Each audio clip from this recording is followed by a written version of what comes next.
থেকে অতি ভারী বৃষ্টিপাত হওয়ার সম্ভাবনা বেশি আছে আলিপুরদুয়ার, কোচবিহার, জলপাইগুড়ি, আর সর্বত্রই হালকা থেকে মাঝারি বৃষ্টিপাত হবে। দার্জিলিং, কালিম্পংয়েও ভারী বৃষ্টিপাতের সম্ভাবনা আছে।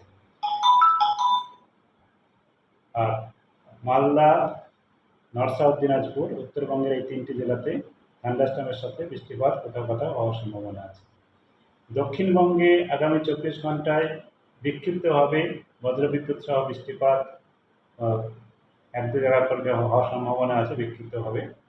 আর তাপপ্রবাহ পুরুলিয়া, বাঁকুড়া, ঝাড়গ্রাম, পশ্চিম মেদিনীপুর আর পশ্চিম বর্ধমান আজকে সম্ভাবনা বেশি। আর কাল থেকে তাপমাত্রা সামান্য একটু কমার সম্ভাবনা আছে। তাতে তাপ হট এবং হিউমিড সেটা ওই 5টা জেলাতে থাকার সম্ভাবনা রয়েছে। বাকি জেলাতে তাপমাত্রা আগামী 2-3 দিনে স্বাভাবিকের থেকে কিছুটা বেশি থাকবে, তারপরে কম হবে।